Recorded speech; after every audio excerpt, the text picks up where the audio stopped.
Então a gente está em mais um episódio da série Personalidades Gigantes de RH. E hoje a gente está com uma querida cliente, amiga, mulher profissional maravilhosa que topou estar com a gente aqui nesse desafio de a nossa gigante de RH, né? A nossa mulher profissional, mãe, família, e que tenho certeza que muitos aqui vão se conectar, e esse momento é um momento especial para levar mais uma história de vida real que chegou onde ela chegou. Então, Camila Rosa, muito obrigada por estar aqui comigo, por topar esse desafio. Sou muito feliz de poder me conectar com uma mulher tão maravilhosa, uma profissional tão dedicada, uma mãe, uma esposa, né, tão amada, querida, porque eu conheci teu esposo, tive essa oportunidade. Ainda não tuas filhas, mas ainda vou. Então, muito obrigada por estar aqui comigo, de verdade. Muito obrigada pelo convite, Laís. Eu estou muito feliz de estar aqui, muito feliz mesmo e honrada aí pelo convite. Espero que seja uma conversa extremamente agradável e inspiradora. Então, obrigada por esse convite, por essa oportunidade. Então, a gente vai conhecer a pessoa da Camila, como a gente sempre faz em todos os episódios. Nós vamos te conhecer, queremos conhecer a tua história, depois a tua jornada profissional e entender um pouco mais, né, sobre as práticas que tu hoje, no teu momento atual da tua carreira, estão acontecendo. Camila Rosa é uma executiva, diretora corporativa do Grupo Upsul, hoje, né, onde ela está atuando. Então, gaúcha, acredito que seja, vou descobrir aqui se realmente nasceu aqui. Então, Camila, primeiro bloco, então, vamos iniciar e eu te pergunto, eu quero que tu conte, né, a tua história, relate para nós assim, desde assim, eu vou inclusive em alguns momentos instigar algumas perguntas que a gente quer saber, para entender desde o momento em que, da onde vem a tua família, quem são teus pais, a tua descendência, a tua mãe, teu pai, se tem irmãos, onde tu nasceu, como foi a tua infância, tua juventude, tua fase adulta, até esse momento de hoje. Então me conta. Bem, então vamos lá. Bom, pessoal, eu sou a Camila Rosa aí, nascida sim em Porto Alegre, gaúcha de fato, aí de origem, né? A Camila vem de uma família de 3 irmãos, né? Nós somos em 4, eu sou a irmã mais nova, nasci numa família muito humilde, mas nunca passei trabalho, assim, numa família que me deixou eu tenho muitos valores que me foram aí, né, desenvolvidos na minha trajetória através dos meus pais, né. Bom, deixa eu falar um pouquinho da Camila nascida nessa família, né. Minha mãe e meu pai sempre foram casados, graças a Deus. Hoje eu ainda tenho somente a minha mãe, né. Meu pai era alguém que eu tinha muita conexão. E faz alguns anos aí que meu pai partiu e eu tava refletindo nesse momento, inclusive, né, que eu ia vir pra cá. A gente não pra pensar, a gente não tem muitos momentos na vida que a gente se force a pensar um pouquinho, né, a respeito da nossa infância, da nossa trajetória. E me parei pensando na minha trajetória por este convite, né, então refletindo assim, o que eu vou colocar lá, deixa eu entender quem a Camila é, de onde venho, né. E me peguei pensando quanto os meus pais me deixaram valores que hoje eu acredito muito: honestidade, verdade, transparência, ética e fé, né? Maravilhoso. A herança aí que eu poderia deixar dessa família, a maior herança que meu pai me deixou foi a minha fé. Lindo. Né? Desse mundo aí que a gente vem vivendo, do que eu me constituí como família, eles sempre nos deram muito carinho. Então, 3 filhas mulheres e um homem, que é o mais velho. Qual é o nome dos teus irmãos? O mais velho se chama Regis, né, que foi um filho de um primeiro casamento do meu pai, que a minha mãe adotou assim como filho dele, porque eles se conheceram. O meu pai já tinha, o meu irmão. E aí a minha mãe, ele tinha 2 aninhos, se não me engano, né, e a minha mãe pegou como filho dele, né? Que legal. O Regis, que é o mais velho. Aí desse relacionamento vem depois a minha irmã mais velha, daí sim é irmã de pai e mãe, que é a Fabiana. A Fabiana hoje está com 48 anos. 48, uma menina. 48 anos, a Mana aí. Né? Eu brinco com ela que ela tá quase fazendo 50, né? Que quando chegar nos 50 ela tem que ousar na vida, a gente fica brincando, nadar com tubarões, fazer um pouco de tudo nessa vida. E tenho a minha irmã do meio, que é a Gisele tem 42 anos, tá? E aí veio a Camila, a raspa do tacho. Meu pai me chamava de a raspa do tacho, né? Vem a Camila. A raspa do tacho e canela fina. Eu fui crescendo, quando eu era pequenininha era tudo pequenininho, né? Eu fui crescendo, e ele me chamava de canela fina, né? Essa guria trabalhadeira. Canela fina. Então era assim que a gente chamava de forma muito carinhosa, E canela os seus pais fina. são de Porto Alegre? O meu pai nasceu em Osório, ele era de Osório, e veio para Porto Alegre. Minha mãe sempre foi de Porto Alegre, né? Se conheceram muito jovens, assim. Minha mãe, ela coloca, né, 15 anos, 14, 15 anos, né, quando se conheceram. E aí foram desenvolvendo uma vida aí juntos, né? E veio a nossa família. Então, meu pai, de um filho que era de um outro casamento, então meu irmão passava alguns períodos junto, alguns períodos não, e na casa rodeada de 3 mulheres, né, mais a minha mãe. Então, assim, eu brinco que hoje eu sei fazer churrasco, eu não me viro super bem, eu faço churrasco, não tem problema nenhum, porque meu pai fez questão de ensinar as filhas algumas coisas que não são triviais aí, né, porque eram 3 mulheres dentro de casa e uma educação sempre muito firme, né, com relação ao mundo, a esses valores que eu coloquei para vocês, e as coisas que a gente tinha que aprender a fazer sem depender de homem nenhum, né, porque ele era o único homem da casa, então ele ia pra churrasqueira nos domingos e ele levava a gente. Então, uma ajudava ele a acender a churrasqueira, a outra espetava as carnes, e ele dizia, não, espetou direito, espeta de novo. Então, espetou uma costela, tem que ir pra cá e pra lá, tu fez errado, né, então ele ensinava a gente. E eu vejo isso algo muito bacana. Que eu venho de um pai que também me encorajou, porque isso é encorajar a menina a fazer algo que é de menino. É isso, né? Se a gente para pensar, parece um simples churrasco, mas é muito mais do que isso. É o pai dizendo, você é capaz. Muito bacana. Muito bacana. Desde sempre, todas 3, né? Então, mas ele não largava a churrasqueira, né? Sempre ficava ali, assim, não, foi difícil. Foi lá pro final, ele foi largando pra uma e pra outra, mas ficava com, tu não virou, tem que virar, não sei o quê. Né, bateu pouco, tem que bater mais a carne para tirar o sal. Então, sempre desenvolvendo muito as filhas, sempre nos encorajando muito, né? Muito. Meu pai, ele era metalúrgico, né? E nos encorajava muito. Então, um mundo extremamente masculino, né? De metalurgia e tudo mais. Colocou a minha irmã mais velha neste mundo, né? Colocou ela para fazer técnico em eletromecânica, né, e sonhava, aí depois a minha irmã acabou caindo no mundo de pedagogia, se formou pedagoga, mas o sonho dele é que todas as filhas fizessem engenharia mecânica, esse era o sonho dele, né. Mas a minha irmã acabou migrando para outro lado, mas ele sempre empoderou muito a gente a saber se posicionar nesse mundo masculino, né? Nesse meio que é mais masculino, então sempre nos empoderando, nos levando para trabalhar. Eu aprendi a trabalhar trabalhando junto com meu pai, né? Vendo meu pai trabalhar. Desde muito pequena, quando ele trabalhava, ele me levava junto, me botava sentadinha no canto e lá estava ele, né? Dentro das indústrias metalúrgicas, mexendo, soldando, me criei vendo ele soldando, fazendo tudo isso e a gente no meio. Sim. Então ele criou 3 filhas mulheres, empoderando elas pro meio masculino, né? Então, e a mãe? Como é que era a mãe nessa...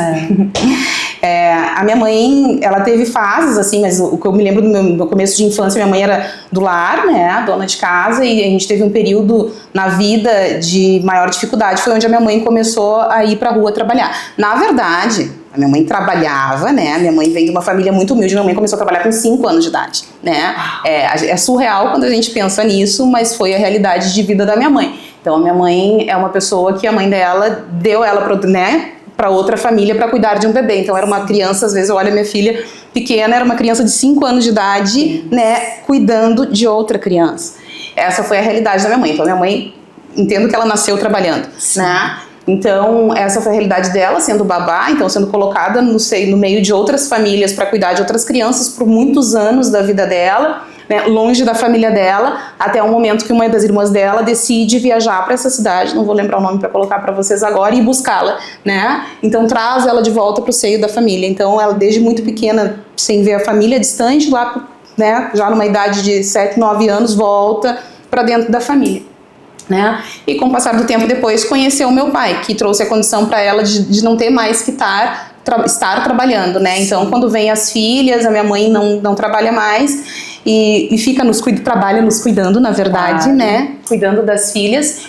E com o passar dos anos, daí meu pai começou a ter algumas situações de saúde e aí a gente veio uma dificuldade financeira, onde a minha mãe volta para o mercado de trabalho, a buscar emprego, a fazer faxina, a buscar oportunidade na área de vendas e consegue uma oportunidade nessa área e volta pro mercado e meu pai vem para dentro de casa. Então, depois de muitos anos, o jogo inverte, né? Isso que é casal, né? Isso é vida de casal. Isso é vida de casal, né? Um puxando o outro. Puxando o outro, ajudando e apoiando na hora. Isso aí. E aí ela vai pro mercado, passa alguns anos trabalhando, né? Como vendedora, vendeu bolsa, bijuteria. Uma comercial. Mãe comercial, que legal. Eu tenho uma veinha comercial, acho que é por isso, né? Com certeza, aí, ó, muita coisa começa a se explicar nessa hora. E aí, bom, depois de alguns anos meu pai se recupera, volta pro mercado de trabalho e ela volta para dentro de casa, né? E tu tem ideia de quantos anos tu tinha e eles, tinha assim? Uns 10 anos quando a minha mãe vai... 9, 10 anos quando ela vai pro mercado novamente, né? Por essa necessidade. E o teu pai era jovem? E o meu pai era jovem. Meu pai era jovem. Não vou lembrar agora, se eu disser a idade, vou estar blefando aí pra vocês. E foram alguns anos desse processo, ele se recupera, se sente mais forte, volta pro mercado. E a minha mãe vem para dentro de casa novamente, né? Nos cuidar da família, né? Trabalhar cuidando da família. E o meu pai, nesse processo, quando ele volta para o mercado, ele começa a tentar empreender, né? Eu digo que ele sempre tentou, né? Porque meu pai sempre foi metidinho, né? Foi metido, ele se metia em umas coisas, se metia em outras. E aí ele foi fazer algumas parcerias com... soldadores, porque ele é soldador, né? Essa era a origem do meu pai. E aí ele foi tentar colocar uma metalúrgica pequena, e aí eles foram tentar algumas parcerias, né? Tentou colocar cooperativa, aí meu pai começa nesse mundo de se experimentar, tinha empreender. Esse desejo de ter um negócio. Ele tinha um desejo muito grande, né? Meu pai ele era um cara com uma facilidade de comunicação muito grande. Sim, por isso também, tu também tem essa dificuldade, né, de se comunicar, sim, viu? Sim. Como nada muito influente, muito influente, ele era, assim, influente no sentido do meio que ele estava, onde ele colocasse ele conseguia ir avançando, né, ele tinha essa capacidade, né, de ir fazendo novas conexões que levavam ele para algum outro nível. Ele tinha essa capacidade, e eu acho que isso eu herdei muito dele também, né, conexões que hoje isso é uma prática na minha vida que me levam para outros níveis, né? E isso também fala muito de mim, onde eu estou hoje, através das minhas conexões, né? Bom, e aí, nisso do meu pai fazer esses movimentos, ele tinha as filhas junto, não tem, era nós sempre, desde pequena, junto com ele, né? Seja sentar no cantinho da metalúrgica ali, ficar vendo meu pai soldar, até ele pegar uma salinha 4x4, botar uma mesa e um telefone e pegava a agenda, né? Na época não tinha toda essa tecnologia. Não. Então meu pai tinha 3, 4 agendas com contato de gente, escrevia e tudo mais, fax, né? Sim. E ele não tinha facilidade com tecnologia, né? E na época a tecnologia era um fax, mas mesmo assim ele não tinha facilidade. E aí ele nos levava para ajudar ele nisso. Então ele ligava para as empresas, prospectava, daí tinha que mandar. E aí ele dizia, tá, escreve agora nessa folha isso, a gente escrevia para ele. Legal. Aí ele ligava para as empresas, passava o fax. Já tava no meio corporativo, né? Já tava no meio empresarial. Né? Bastante. Tudo ajudando ele muito nesse processo como um todo. Então, seja uma ou outra filha, sempre estava envolvida em vários negócios. Fez, quebrou, voltou, tenta de novo. Sim. Então, ele sempre foi um cara que tentou muito. Tentava demais dar certo. Sim. Tentava muito dar certo, né? E sempre levando uma ou outra junto, né? E aí, tu cresceu. E aí, tu estudou, tu fez o ensino fundamental médio? Fiz o ensino fundamental geral, que nem eu. Sim, depois eu fiz magistério, tá? Geral e perdi. Me via muito, gostava muito de criança e tudo mais. E aí eu disse, bom, vou fazer magistério. Adorava, trabalhava em escolinha infantil, rodeada com uma turma de 20 crianças ali. Eu acho que já vinha a minha aptidão de gostar de gente, né? De trabalhar de gente, desenvolver desde pequenininho. Desde pequenininho. Cuidar de gente, desenvolver desde pequenininho. E aí fiz magistério, trabalhei por muitos anos, né, em escolinha de educação infantil. E com o passar dos anos, assim, entendi que não era esse o meu negócio. E morava em Porto Alegre. E morava em Porto Alegre, sempre morei em Porto Alegre, assim. E aí eu disse, bom, acho que eu preciso fazer alguma outra coisa. E tive a oportunidade, daí, bom, magistério, fiz o ensino médio, né, fiz a formação técnica nesse magistério. Eu disse, vou fazer agora administração. Quero fazer uma outra coisa, quero sair... Isso veio assim. O que eu vou fazer? Vou fazer administração. Tu não lembra o que veio pra te pensar nisso? Na verdade, assim, sim. Na verdade, o primeiro desejo foi psicologia. Só que na época, quando eu fui olhar o curso de psicologia, ele era muito mais caro do que todos os outros, assim, que eu poderia fazer. Ele era muito mais caro, mas eu queria fazer psicologia. Eu disse, não vai dar. O que tem de mais em conta aqui, que se conecta um pouquinho, assim. Aí eu olhei a grade de administração e tinha algumas cadeiras de humanas ali que eu me identifiquei olhando e digo, eu acho que vai ser legal. Vou fazer administração. Eu fui fazer administração, né? Quando eu decidi fazer faculdade, muito engraçado, né? Não é uma realidade da minha família, não era. Ninguém nunca tinha botado os pés numa faculdade quando eu disse que eu ia fazer. Que legal. Eu me lembro que, pela condição que a gente tinha, pela realidade que a gente vinha, né? Minha mãe disse, Camila, o que tu vai inventar? Sim, porque era uma forma de proteção. Exato. Né? Exato. Era um sentimento de proteção. Proteção, porque daqui a pouco, ela vai se frustrar de não conseguir finalizar, de não conseguir dar conta. E eu disse, mas eu vou fazer. Lá fui eu fazer, me lembro que foi na Uniriter, que foi onde eu cursei administração, e era muito pertinho da minha casa. Eu me lembro que eu fui toda faceira pro vestibular, assim, eu dizia, pai, eu vou fazer vestibular. Ele disse, tá bom, vai lá. Meu pai era muito sério, muito fechadão, assim, sim. Tá, boa sorte. Toda faceira. Aquilo pra mim tava sendo o máximo, porque ninguém na minha família tinha passado por um processo de vestibular, imagina, eu já tava me sentindo na faculdade. Sim, e os teus irmãos ninguém nem desejava. Eu acho que desejo todos nós tínhamos, mas a realidade, ela era tão contrária a essa possibilidade que a gente necessariamente deixava de canto esse sonho. Se colocava num lugar que daqui um pouco assim, já que isso talvez não seja pra mim, é melhor eu até fingir que não. Exatamente. Né? Tu já tinha uma determinação diferente. O filho mais novo, ele é sempre mais ousado. Caçula. Caçula é sempre mais ousado, né? Caçula. E lá fui eu tentar, né? E aí a minha mãe, e se a gente não conseguir? Eu disse, se a gente não conseguir, eu vou pedir pra Dinda, vou pedir não sei o quê. Aí era um fatiado, assim, de todos os pés. Plano A, B, C. Eu vou pedir pra cá. Aí comecei a cursar administração. E aí eu consegui uma oportunidade na área de departamento pessoal, tá? Então, na época eram fichinhas, né? Separava os tickets da alimentação, tu tinha que destacar a quantidade de dias, chegava aqueles sacos lotados de vale transporte, que eram as fichinhas marrons. Muitos nem devem lembrar disso, nem fichinha para ônibus. Não, era esses assim, dois não, aqui os dois não. Né? Não, os nossos. Era fichinha marrom, tinha um bonequinho no meio, e aí eu abria o saco, tinha que ficar quantos dias essa pessoa vai trabalhar, tinha que contar, grampear o saquinho, entregar pro cara, pegar a assinatura. Essa foi a minha realidade de início na área de recursos humanos, né? Tu lembra em meados de que ano? Consegue? Só pra gente tentar fazer uma linha do tempo aqui? Eu já comecei... Nossa, bem jovem. No magistério 16, 17 foi isso. Eu acho que foi nesse período 18, que eu comecei a 17, 18. A ter a oportunidade. Porque a gente não tinha nono ano na época, né? Então a gente saiu um pouquinho mais nova. Não, mais jovem. E era um ensino médio que tu fazia com o magistério, no Instituto de Educação, né? Então, me formei no ensino médio já, né? Talvez ele quase maioridade, por aí, 18. Exatamente, quase isso. E aí, comecei nessa área e louca de faceira, né? Tinha conseguido uma nova oportunidade, que não era na área de magistério, que eu já sabia que não queria mais escolinha, já não era mais o que eu almejava. E aí tava lá trabalhando na área de departamento pessoal. E eu sempre via, e aí saí, né, da parte de benefícios, eu passei por ponto e até chegar na parte de folha de pagamento, né? Numa empresa pequena, era uma empresa prestadora de serviço, de portaria e limpeza, na época.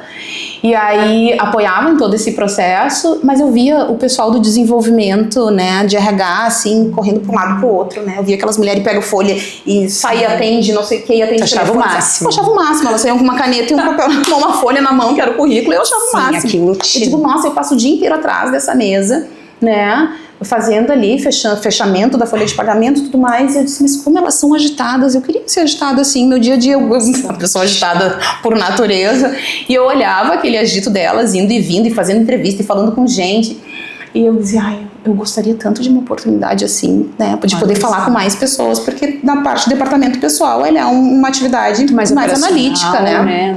Tu, muito mais fechado, tu fala com o colaborador quando ele tem uma necessidade, uma dúvida, e na época nem tinha todo esse RH que a gente faz o departamento pessoal ser um DP mais humanizado, mais voltado para o colaborador, que possa apoiar também. Na época DP era DP, quase que não tinha contato com o colaborador. Sim.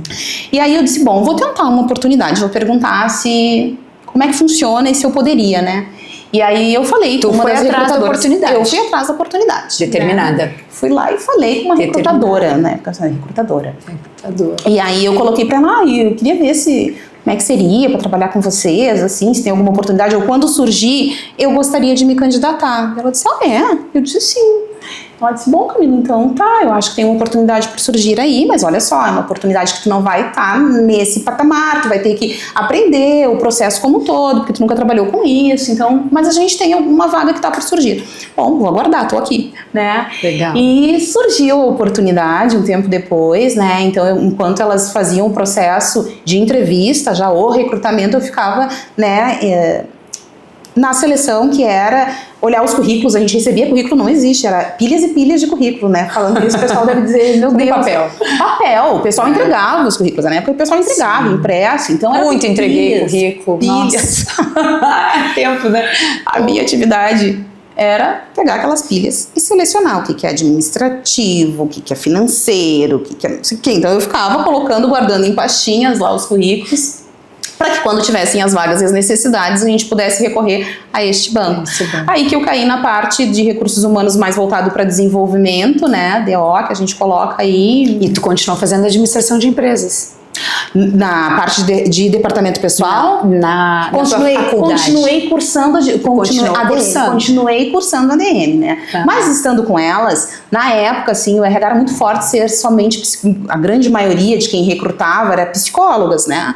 Então, quando eu me aproximei delas, elas eram todas psicólogas, eram umas 4 analistas, elas eram todas psicólogas, né? Seja em formação, formadas.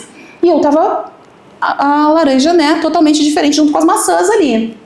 E eu disse, bom, mas a administração, Camila, também pode desenvolver para isso e tudo mais, mas eu via que elas tinham uma capacidade maior na análise com relação àqueles perfis. Sim. E elas debatiam muito sobre as aulas, a psicologia, sobre o que tu viu hoje, o que eu vi. E eu ficava encantada ouvindo elas falar. Ficava encantada. Daí eu disse, eu acho que esse é o meu negócio, né? E elas começou a despertar em ti. E elas começaram a me provocar bastante também, né? Com relação a isso. E já alguns semestres eu aí desenvolvida na administração e conversando com meu querido, né? Ele disse, bom, eu acho que eu quero trocar de curso. Eu acho que eu quero a psicologia, mas será que eu posso? Porque a psicologia peraí, vamos fazer um parênteses, ou vamos voltar um pouquinho. Meu querido, já existia aí? Já existia. Então vamos voltar aí. Vamos voltar. É o querido que é o atual. Sim, eu brinco que é o atual. É o teu. Tá, pra ver se a gente pode já chamar, né? Então vocês conheceram o teu esposo atual. Sim, como é que foi? Quando se conheceram? Agora quero saber essa parte também. Eu brinco que é quase que nem Lagoa Azul, né? Porque eu era muito jovem, né? E o Francisco também. A gente tá hoje, né, tirando aí algumas etapas da vida, né? Há 25 anos juntos. Então é bastante tempo, né? Seja juntos, seja se conhecendo, seja estando envolvidos. Então ele já estava nessa fase da minha vida, né? Inclusive alguns salários deles foi para minha faculdade para me ajudar que legal na época, né? Para me dar força. Então parte do que eu sou hoje, do que eu me constituí como profissional, ele tem um peso gigantesco aí na minha trajetória, na minha jornada, né? Do quanto me apoiou, me incentivou. E até hoje me incentiva, né? Eu vou viajar e vai, né? Eu tô aqui, tá bom? Eu tô com as gurias. E aí eu faço uma das coisas que a gente viu, outras mulheres que eu entrevistei aqui, como nós mulheres que queremos nos desenvolver na nossa carreira, a gente precisa ter o apoio, faz muita diferença, de um homem que queira que a gente brilhe junto, que queira estar junto, que entenda e que nos dê essa oportunidade. Isso é muito bacana, isso diz muito do teu sucesso. Muito. Isso diz muito do teu sucesso. De me dar, de fato, estrada para isso, apoio para isso, luz para isso, né? A gente vê muitos talentos aí, de certa forma, apagados, né? E não é o meu caso. No meu caso, ele sempre me apoiou com relação a minha trajetória, os desafios, as oportunidades que vinham e que às vezes eram o seguinte, é longe, né? Não é aqui, é outra localidade, ou vou ter que viajar, passar 15 dias fora, o que já aconteceu na minha trajetória, e de já ter filhos, né? Pois é, que idade você teve o primeiro? 22 anos. 22 anos eu tive a Maria Eduarda. Maria Eduarda. Que hoje tem quantos anos? Vai fazer 18 anos mês que vem agora. Uma mulher, olha, direito já. Ai, que legal. Né? E depois teve a segunda com que idade? E aí eu tive a Ana Carolina. Ana Carolina tá com 7 anos. 7 aninhos. Ana Carolina veio em 2018, né? A Maria Eduarda é de 2008. Ana Carolina veio em 2018. Olha só, esperaram um tempo. Por aí. Esperamos um tempo. Na verdade, a gente tinha, eu brinco que eu sempre falava que eu queria 5 filhos. Queria casa cheia. Filho me chamando, pedindo uma coisa. Corajosa. Corajosa. Até a Maria Eduarda, que é a mais velha. E que veio e aí desconstrói algumas crenças que a gente tem do mundo perfeito quando a gente olha como é o gramado do vizinho, né? Quando tu te depara com a realidade, daí eu disse, não, vou ficar na Maria Eduarda e dando o melhor para ela que eu pudesse dar, né? Sim. Então, para isso, na minha realidade, na época, eu disse, não, é um filho só e deu. Depois de um tempo, a Maria Eduarda começou a desejar bastante ter uma irmãzinha, desejar e falar e comentar, né? E aí era um momento de agora ou nunca, porque ela já estava num momento grande, acordando, indo na geladeira, fazendo seu café, a gente já vivendo uma outra vida com maior tranquilidade, né? E aí a gente diz, poxa, será que é isso que a gente quer? Só isso mesmo? E aí vem a Ana Carolina para sacudir as estruturas da família, trazer amor, trazer alegria, trazer... A Carolina é tudo de bom, muita luz, né? Sim. A Carolina chegou, ela é uma criança autista, né? E chegou e sacudiu, porque eu digo que nos trouxe para uma realidade de ter que se adaptar e ter que ser uma família que o amor transbordasse para a gente conseguir desenvolver as limitações dela. É verdade. Né? Então, daí veio a Ana Carolina, que hoje é o furacão, a nossa luz, nosso arco-íris, nosso tudo. Coisa boa. É tudo de bom. E quando tu tava lá, que tu teve a tua primeira filha aos 22 anos, tu estava nessa empresa ainda ou tu já tinha... Não, já tinha saído, já tinha migrado. Então, eu tive aí uma trajetória, né? Aí, quando eu fui para essa parte de recrutamento, o mercado se abriu mais para as oportunidades. Legal. E aí eu começo a me desenvolver, né? E aí eu fui trabalhar numa empresa que era da Fiat, né, automobilístico. Eu tive uma trajetória no ramo automotivo. Legal. Né, e fiquei Fiat um tempo, depois eu fui trabalhar em uma outra empresa que era da marca Renault, que representava a Renault. Recursos humanos? Sempre recursos humanos, né, e aí comecei a me desenvolver cada vez mais e entender que eu tinha um gosto muito grande, embora oriunda, nascida na área de departamento pessoal, né, eu gostava do desenvolvimento, eu gostava da parte de recrutamento, eu gostava da parte de desenvolvimento, eu gostava da questão de cultura, engajar as pessoas, né? Trazer resultado através das pessoas. Então vi que o meu negócio era esse, né? E a administração ficou. A administração eu tive que ir cursando até um tempo, daí quando eu cheguei lá na frente eu disse, não, agora ela vai ter que ficar. E aí eu migro para psicologia. Que legal, e começo a minha trajetória. Como é que foi isso? Porque é uma decisão, é um ponto de inflexão que você entende. É uma decisão. Flávio Augusto, né? Porque tu tá ali numa encruzilhada, né? É uma decisão. Querendo ou não. Que pra minha trajetória, naquele momento, hoje o RH ele é diferente, né? Mas na época, sim, ele era muito formado, como eu coloquei pra vocês, por psicólogas, né? Os cargos maiores dentro da área de RH era de psicóloga, né? A gerente era uma psicóloga de RH. Então, eu precisava chegar neste momento, né? Eu almejava isso. Então, tu já tinha intenção de querer um dia chegar em cargos mais altos? Eu sempre fui muito intencional com a minha carreira. Legal. Eu sempre fui muito intencional com a minha carreira. Eu sempre soube aonde eu queria chegar, né? Eu sempre tive clareza que eu queria crescer, que eu queria aprender muita coisa, me desenvolver muito. Então eu digo isso sempre. Eu fui intencional com a minha carreira, né? De saber, bom, aonde eu estou, de trilhar os passos que eu queria dar e para isso o que eu precisava. Isso eu sempre fiz a todo momento na minha trajetória profissional. Aonde eu quero chegar, tá? É lá em cima, ok. Mas esse passo, da onde eu tô, para onde eu posso dar o próximo passo? Aqui, é esse passinho aqui, tá? Mas para dar esse outro passinho, o que eu preciso? Para mim sempre foi tudo muito estruturado na minha carreira. Então, de fato, eu cresci, vejo dessa forma, de forma estruturada, né? Porque eu planejei. Eu planejei meu crescimento, né? Para estar onde eu tô hoje, eu tive uma trajetória planejada, estruturada. Que bacana. E tu nunca teve, talvez, uma consultoria lá do início? Isso veio muito contigo.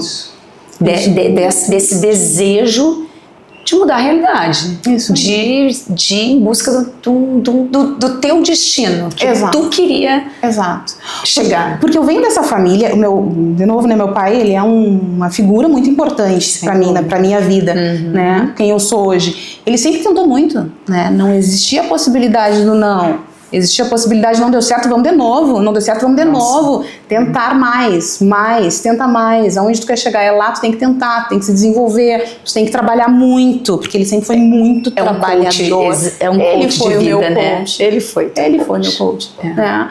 Então, assim, eu venho de uma família que trabalhava muito, né? Muito mesmo, né?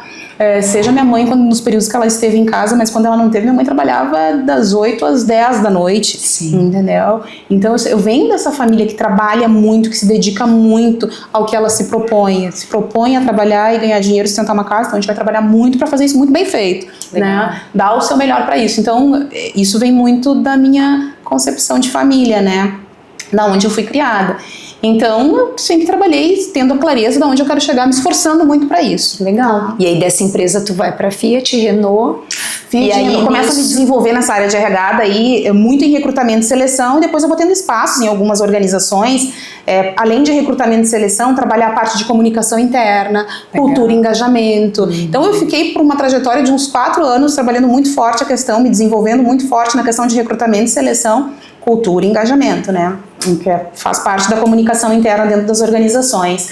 Com o passar do tempo, eu caí em treinamento, tá? Numa outra organização, daí foi numa indústria farma, tive a oportunidade de me desenvolver em treinamento e como business partner. Legal. E aí vem a Camila, né, BP, né, voltada para o negócio. Tive uma trajetória que me levou. Todas as empresas que eu passei, eu sempre fui tendo espaço também para entender muito de negócio. Curiosa por si, né, por natureza, e tendo espaços dentro das organizações que eu fui passando. Então, nessa organização que me deu a oportunidade para ser business partner, eu tive a oportunidade de estar mais próxima do negócio, da estratégia do negócio, né? E aí vai aqui, despertando dentro de ti algumas coisinhas que estavam adormecidas, né? Que eu vi o meu pai tentando, empreendendo, aquela coisa do negócio, né? E aí quando tu tem a oportunidade de te aproximar da estratégia de negócio, mais do que eu tinha, né, de conhecimento como área de recursos humanos, para atuar na época como BP, casou as duas coisas, né? Na parte de consultoria interna. Então eu caio aí num RH estratégico, né?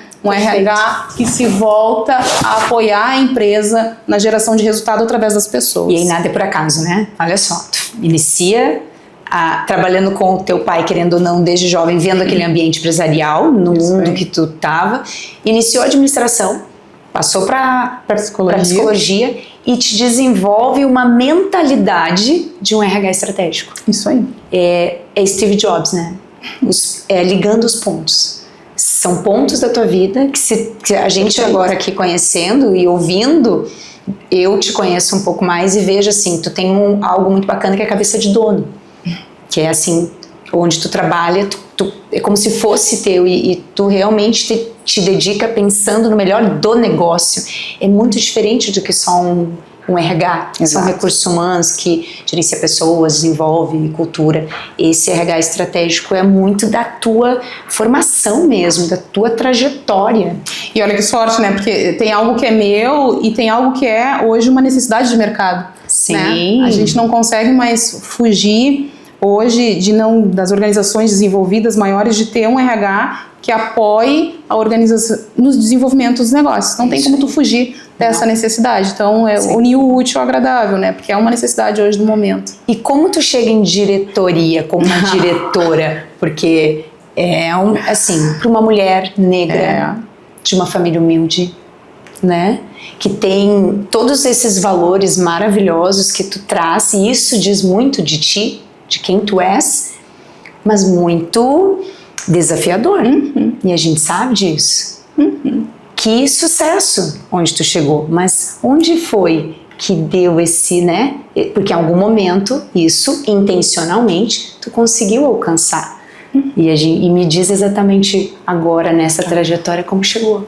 Tu trouxe características importantes de colocar, né? Porque são alguns fatores que a gente não tem como negar, né? Que bloqueiam ou que reduz a velocidade da gente alcançar algo. Então, uma mulher negra, né? A gente não tem como negar algumas coisas, mas o que eu falei da minha concepção como pessoa, né? Do meu pai ter me empoderado muito como mulher. Então, isso eu nunca me vi em nenhum momento posso ter passado e passei por uma série de dificuldades, né, para me posicionar com relação à carreira, mas eu nunca me senti menor, eu sempre tive essa coisa de poder, porque ele me empoderou o suficiente com relação a isso. Teu sagrado masculino foi muito potente. Muito potente. E o sagrado feminino apoiador.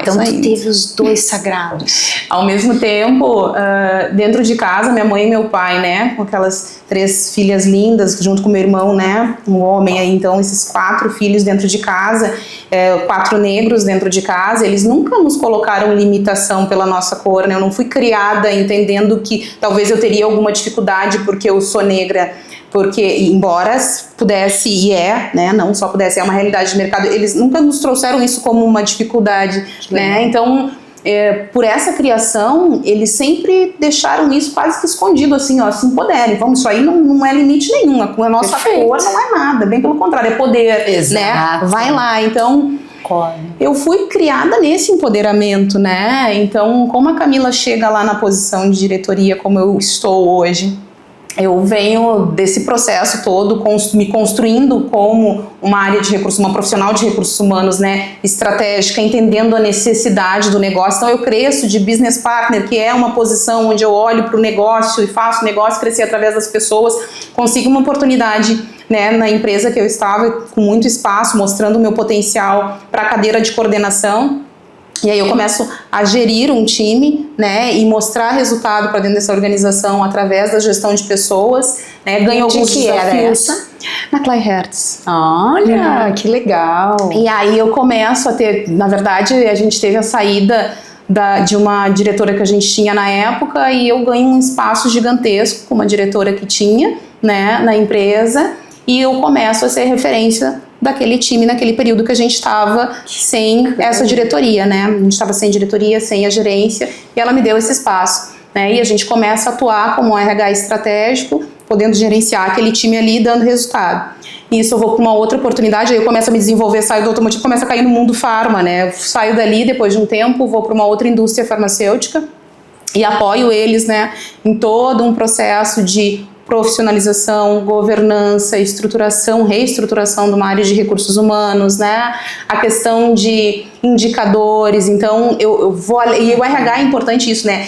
Às vezes a gente entende que o papel do RH é recrutamento e seleção, treinamento e desenvolvimento, não é só isso, é também isso, sim, mas não é só isso, porque quando eu vou apoiar a área, a empresa no seu desenvolvimento, eu preciso entender quais são os indicadores dessa organização. Como a gente está com relação àqueles indicadores? A empresa está performando, não está performando? Qual é a área que não está performando e por que ela não está performando? Né? O RH tem que ajudar a organização a entender o porquê dessa não performance e tratar na situação, tratar a causa. É porque está intrinsecamente ligado, né? Exato. As pessoas fazem a empresa. Exato, né? Porque eu posso não estar performando por conhecimento, por falta de treinamento, por uma situação específica. O RH tem que ajudar nisso.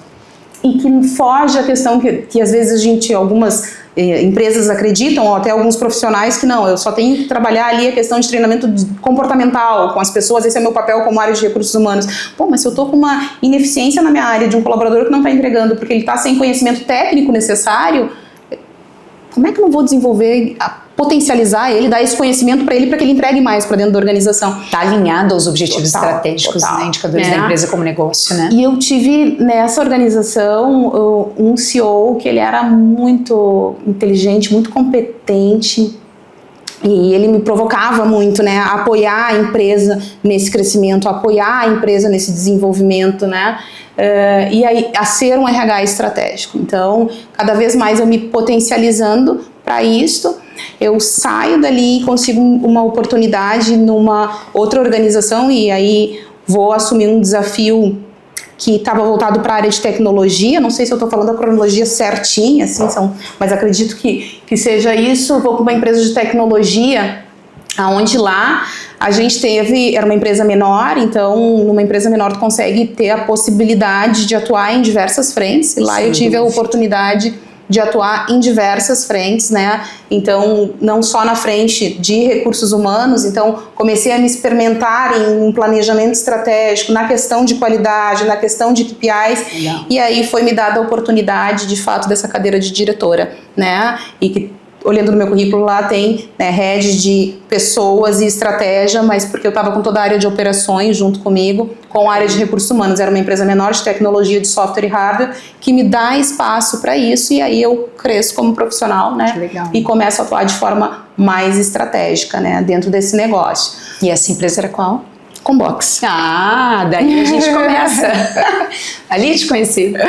Que legal. Exato. Bacana. Na verdade, não, é RPH, tu me conheceu, que era com o Rafael Magic. O CEO gênio que eu tô trazendo é Rafael Magic. Rafael Magic, que era um gênio aí da medicina nuclear. É verdade, foi na RPH. E ele... Nossa, o tempo passa. Me instigava bastante com relação a esse posicionamento estratégico, né? Como faz diferença o líder? Muito. Uma liderança tem um poder, né?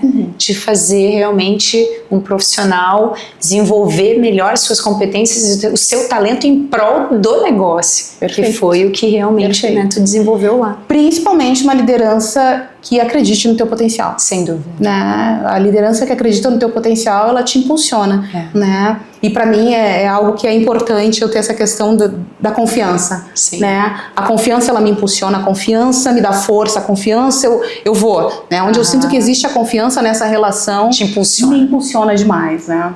E aí de lá... é um valor. De lá eu caio no Grupo Upsul, né? Daí eu saio dessa diretoria da Combox, né? E caio no Grupo Upsul como gerente da área de recursos humanos, né? Naquele período, gerenciando toda a área de RH, departamento pessoal e DP com 26 pessoas. Eu saio de uma empresa de um tamanho, vou para uma empresa que só a área de RH aí representava uma parte do que a gente tinha na outra organização. Uma empresa com 1.100 funcionários na época, eu acho que era. E um desafio gigante, de fato, de transformar esse RH cada vez mais parceiro do negócio. Estratégico. Né? Mais estratégico. E é o que todas as empresas estão buscando, na real, né? Com certeza. Todas as empresas estão buscando esse RH estratégico. Acho que é o grande diferencial hoje. É o grande diferencial. Desse profissional. Grande diferencial. E aí, nesse comportamento, assim, de cada vez mais tá voltado para negócio, então, transformando a organização, apoiando a presidência, né? Lá já era um modelo diferente, uma presidência, transformando, apoiando a presidência, vem a oportunidade de assumir novas áreas, né? E aí vem a oportunidade, porque a gente está trabalhando com pessoas, apoiando na questão dos números, da estratégia, onde a organização quer chegar, né? Qual é o número que a organização quer chegar, de que forma a gente vai chegar lá, cascateia isso. Sim, uma organização de 35 anos, né? Isso aí, 40? 40 agora, fechou 40 anos, uma organização de 40 anos de história, né? Uma baita. Um planejamento estratégico muito ousado, então assim, cascateia, né? Abre tudo isso, como a gente faz para conectar projetos que sustentem esse crescimento, né? Estratégias que sustentem esse crescimento. Com tudo isso, vem eu muito perto de algumas outras áreas, o desafio de vamos estudar alguns outros desafios. Então eu tive alguns momentos dentro da organização até o momento que eu estou hoje. Já tive algumas outras áreas, já tive área de back-office no meu guarda-chuva junto com a área de RH. Hoje tenho toda a área de qualidade, projetos e processos da empresa junto com o RH. Então, assim, o quanto ser um RH estratégico, né, ser uma pessoa voltada para o negócio, de novo, entendendo que o negócio, né, a empresa ela precisa gerar resultado, mas ela só gera resultado através das pessoas. Ela só gera resultado se as pessoas estão cuidadas, desenvolvidas, né, bem tratadas. Aí elas geram resultado para a organização, que é algo importante para a questão de sustentabilidade de uma organização. 40 anos, eu preciso pensar em mais 40. Exato. Como é que eu desenvolvo as pessoas para sustentar esse crescimento, né? Que perdura, né? Isso. Porque 40 anos já é um sucesso, uau. Isso aí. Mas, e o próximo passo? E o próximo desafiador, passo? né? Desafiador. E aí, então, cada vez mais me voltando, ganho esse desafio dessas demais áreas, né? E a gente trabalhando bastante, conectando estratégia a pessoas. Que bacana. E agora a gente está partindo para o final.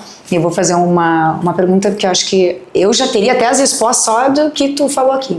Mas como tu vê, né, as atitudes e competências de uma pessoa para chegar onde tu chegou, e principalmente assim, lideranças em geral, pessoas que querem atingir intencionalmente, vencer na vida, que também às vezes vem de um lugar que talvez ela achasse que não teria a oportunidade. E olha, tu é a prova real. Sim. Que tu mudou um destino. Sim. Né? Sim. E mudou um destino de toda uma descendência. De toda uma... quando a gente fala, né, das nossas próximas gerações. Tu mudou o destino de gerações. Perfeito. Pela tua determinação, pela tua ousadia, pela tua trajetória e pela honra que tudo que tu falou aqui. E quais são para ti atitudes e competências que dessa tua vivência, que não está escrito no livro? Aqui a gente está falando de uma história real, então é muito mais profundo, muito mais real, sim, que gerou resultado. Sim. Me elenca aí algumas atitudes e competências que tu identifica que isso são importantes para chegar. Então, vamos lá. Eu traria agora a resiliência, assim, né? Vai passar por várias situações na tua jornada que vão querer te convencer, né? Querer te convencer que tu não tem capacidade, que tu não consegue, ou que aquele momento que tu almeja não vai chegar, né? Então, sejam resilientes com relação aos desejos, a capacidade, a carreira de vocês, né? Tenham de forma muito clara, assim, os objetivos de onde querem chegar, que foi o que eu comentei, né? Onde eu quero chegar na minha carreira, quais são os passos, eu não consigo dar um salto daqui para lá, mas assim, quais são aqui a jornada, né? As etapas que eu vou vencer com relação a isso. Então eu diria resiliência, coragem, né? Na posição que hoje eu ocupo de diretora corporativa, né? Eu não cheguei onde eu cheguei e sentei na frente de CEOs, reportando para presidentes, para CEOs, falando talvez o que se queria ouvir, né? E sim trazendo as necessidades do negócio, e sim entendendo a necessidade deles e conseguindo conectar essa necessidade com as pessoas, né? Trazendo entendimento. Então, coragem para conversas difíceis, né? Se desenvolver nesta competência de coragem para conversas difíceis. Quem senta nessa cadeira é uma cadeira maior, mas não é uma cadeira fácil. Eu preciso me desenvolver, eu preciso treinar, né? Eu preciso muscular para conseguir corresponder a essa necessidade. Então, traria resiliência, traria coragem. Eu vejo que é uma competência importante a questão de ser uma profissional de RH, que eu entendo que sim, as empresas precisam performar, mas eu não posso esquecer essa parte humana, de olhar para as pessoas, né, entender que esse resultado vai ser gerado, não perder essa essência, né? Qual é a essência do RH? Não, mas tá falando de negócio, mas que tudo passa por pessoas, não esqueça que a essência do RH é cuidar de gente, né? E cuidar de gente é ter a capacidade humanizada de se colocar na empatia, de se colocar no lugar do outro, né? De dar condições para a performance. Então, colocaria essa capacidade também aí de ser um gestor, um líder, né, humano, né, essa questão humanizada. Eu acho que são essas 3 competências aí que, se eu tiver resiliência, coragem para conversas difíceis, né, resiliência porque eu vou ter que fazer muito curso, eu vou ter que me capacitar muito, eu vou ter que me desenvolver, porque eu tenho que ser intencional com a minha carreira. Quer chegar onde? Onde tu quer chegar, né? Se tu quer chegar onde eu cheguei, coisa boa. Então, para isso vai precisar de muito esforço, não é? Quando a gente olha agora, parece tudo muito lindo, mas olhando a trajetória para trás... Mas foi muito fácil. Tu sabe que eu tenho as fotos. Nossa, eu tenho certeza, uma barbada. Das minhas filhas. Esses dias eu tava olhando com uma amiga, uma amiga agora, ela tá com 40 e alguns anos, e ela disse assim, Camila, começou a cursar psicologia, né? E ela disse assim, mas eu tô me sentindo velha. Ela disse, eu tô me sentindo velha, eu comecei agora, daí eu cheguei naquela turma, cheguei de guriazinha. Ela disse, eu tô me sentindo velha. E aí eu mostrei as fotos pra ela, porque quando a gente começa parece tão distante. Parece, sabe, não vai chegar nunca, mas passa rápido, né? Sejam persistentes, intencionais, persistentes. Eu mostrei as fotos que a Maria Eduarda, minha mais velha, né, mamando, e eu cheia de livro, eu registrava, tem momentos da minha vida que eu registrei para que eu pudesse olhar hoje e ver assim, ó, olha de onde tu veio, né? Olha tudo que tu passou para estar onde tu tá, olha como tu foi resistente. Isso me dá mais coragem para seguir em frente, porque naquela época eu nem sonhava nessa realidade de hoje, né? Então, que me deu muita coragem, me deu persistência. E eu diria, sejam intencionais com a carreira, né? Sejam resilientes, né? Vai chegar. Não é no estalar de dedos, mas a coisa acontece, né? Maravilhoso. Então a gente vai finalizar essa entrevista maravilhosa que a gente fez. Como é bom poder conhecer mais da pessoa, né? E eu tô adorando isso aqui, acho que eu vou ter um podcast, eu vou virar uma apresentadora. Coisa boa, ela é ótima pra isso, ela é ótima. De tanto que eu tô gostando de ouvir, eu tenho aprendido muito. Cada um tem uma história, cada um tem um jeito e cada um chega lá da sua forma.